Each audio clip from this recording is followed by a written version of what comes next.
Hello viewers, welcome back to my channel. आज की video में मैं क्लोज की दो टाइप्स को डिस्कस करूंगी। इससे पहले अगर आपको क्लोज का नहीं पता कि क्लोज क्या है तो इसी वीडियो की डिस्क्रिप्शन में मैं उसका लिंक डाल दूंगी, आप लोग वो देख लीजिएगा कि क्लोज क्या होती है। पहले हम बात करते हैं इंडिपेंडेंट क्लोज की। इसे हम मेन क्लोज भी कहते हैं। इसमें भी सब्जेक्ट और वर्ब का कॉम्बिनेशन होता है जैसा कि क्लोज में होना चाहिए। इसके अलावा इसमें क्या खासियत होती है जिसकी वजह से हम इसे इंडिपेंडेंट कहते हैं, ये एक कंप्लीट थॉट को एक्सप्रेस कर सकती है, वो भी इंडिपेंडेंटली।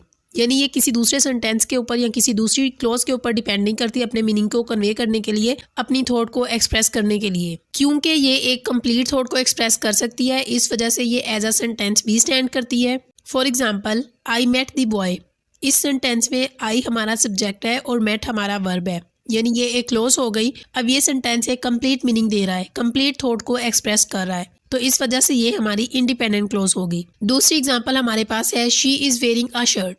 इसमें भी हमारे पास सब्जेक्ट और वर्ब का कॉम्बिनेशन मौजूद है और ये हमें एक कंप्लीट मीनिंग भी दे रही है, तो इस वजह से ये भी हमारी इंडिपेंडेंट या मेन क्लोज होगी। अब हम बात करते हैं डिपेंडेंट क्लोज की। इसे हम सबऑर्डिनेट क्लोज भी कहते हैं। ये कभी भी अपने मीनिंग को इंडिपेंडेंटली कन्वे नहीं कर सकती।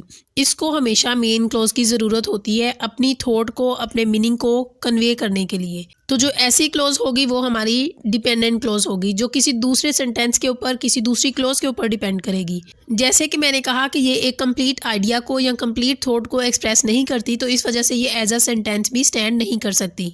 अब मैं एक सेंटेंस बोलती हूँ जो कि हमारी डिपेंडेंट क्लोज है, जो दूसरे सेंटेंस के ऊपर या हमारी मेन क्लोज के ऊपर डिपेंड करेगी अपने मीनिंग को एक्सप्रेस करने के लिए। जैसे कि बिकॉज इट वॉज रेनिंग, क्योंकि बारिश हो रही थी। अब ये इस तरह से हमें कोई कंप्लीट मीनिंग नहीं दे रहा, लेकिन अगर मैं इसी सेंटेंस को इस तरह से बोलूँ, I could not come because it was raining. अब मैंने क्या किया, एक मेन क्लोज को यूज़ किया अपने मीनिंग को एक्सप्रेस करने के लिए, तो ये हमारी डिपेंडेंट क्लोज है। इसी तरह से हम इसकी दूसरी एग्जाम्पल देखते हैं, दैट कॉस्ट $100।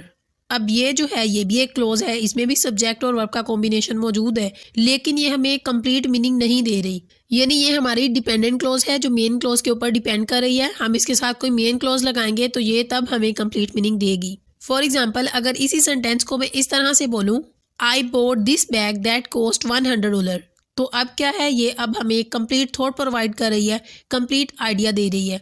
तो जो इस तरह के सेंटेंसेस होते हैं जो मेन क्लोज के ऊपर डिपेंड कर रहे होते हैं अपने मीनिंग को कन्वे करने के लिए, तो उन्हें हम डिपेंडेंट क्लोजेस कहते हैं। तो ये थी मेरी आज की वीडियो।